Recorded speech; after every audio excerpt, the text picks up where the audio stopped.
All right, everyone, welcome back to Between Bells. It's time for our weekly Agree to Disagree segment. Join us today for our roundtable, weighing in on everything from Jared Kushner's future in the White House to President Trump's policy on climate change with Jordan Sheridan. He's a political reporter over at the Young Turks. Join us here in studio. And Mr. Alex Pfeiffer join us via Skype, a reporter at the Daily Caller. Alex and Jordan, it's great to have both of you. Alex, let's start with you since you're the road team here, visiting us via Skype. Let's start with Jared Kushner right there. This kind of, everyone overuses this word bombshell, but this report out of Washington Post said he requested the so-called backdoor communication with Moscow leaders. Is Kushner's White House future in jeopardy as you see it under now what has rapidly become increased scrutiny? Alex, let's start with you. I would disagree that it's in jeopardy from him being fired by Donald Trump.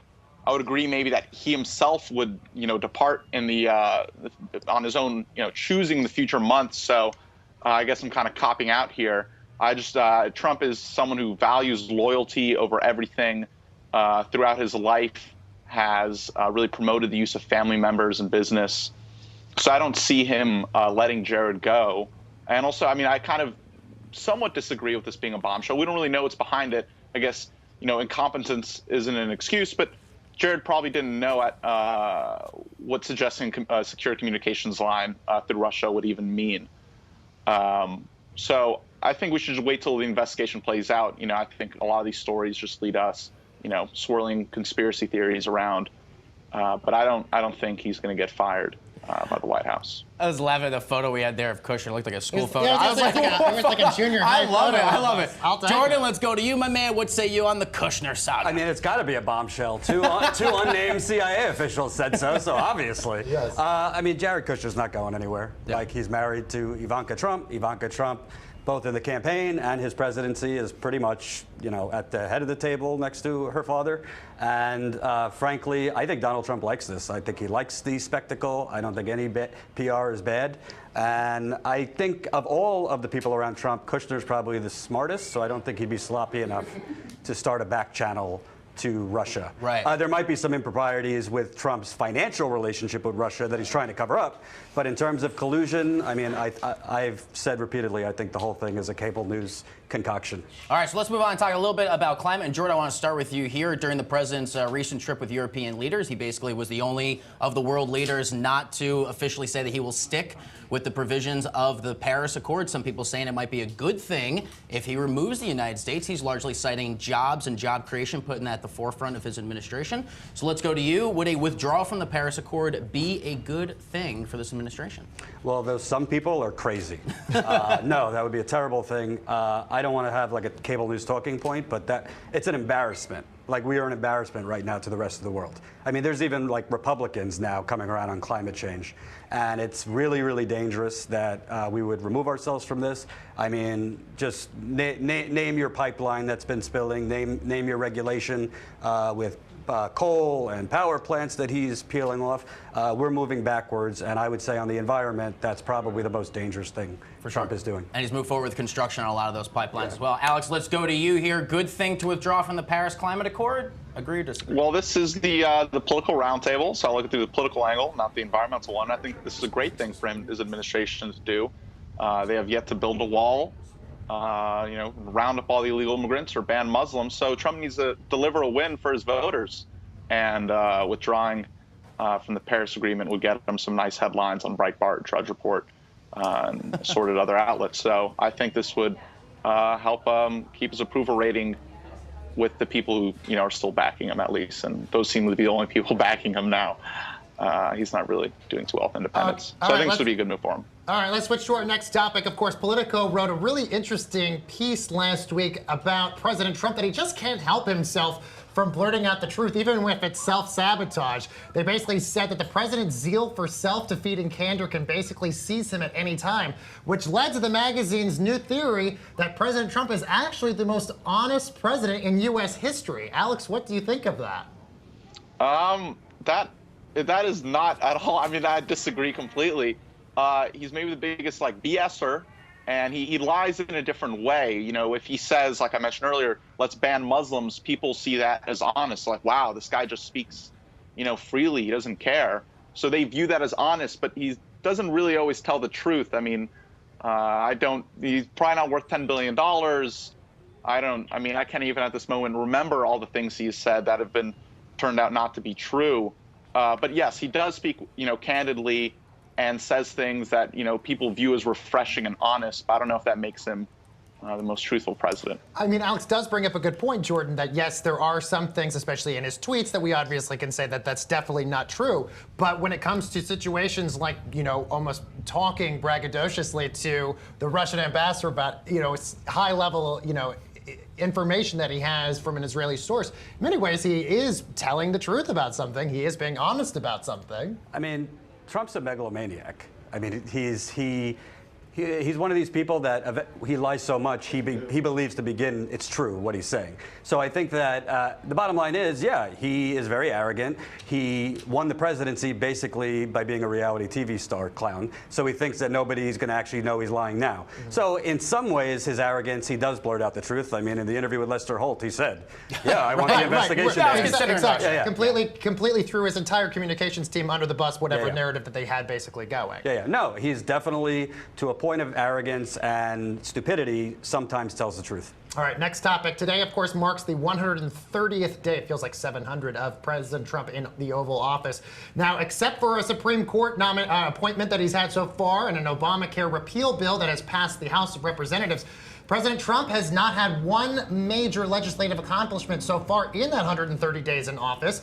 Now, with the Russia investigation likely to engulf the entire White House for the rest of the year, our next question is, and we'll start with you, Jordan, President Trump will likely end 2017 with no major legislative victories.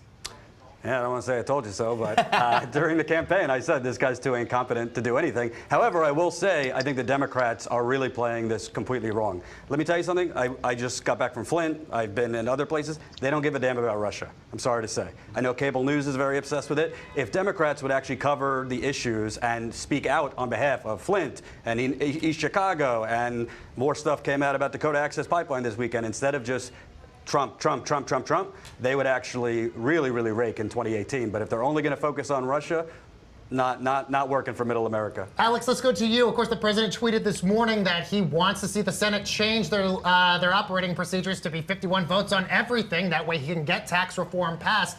So do you think the president will have any legislative accomplishments throughout the rest of the year, or is it done? Yeah, I think he will, but I don't think it'll be tax reform. I think Jordan just mentioned Flint. I think something voters there would probably like is an infrastructure bill. And that's something Trump probably should be able to pass and get Democrat support from. So he will get an achievement, I think, if he focuses on infrastructure reform. I mean, even during the campaign, he spoke about, repairing our rail system, things you wouldn't usually hear Republicans talk about.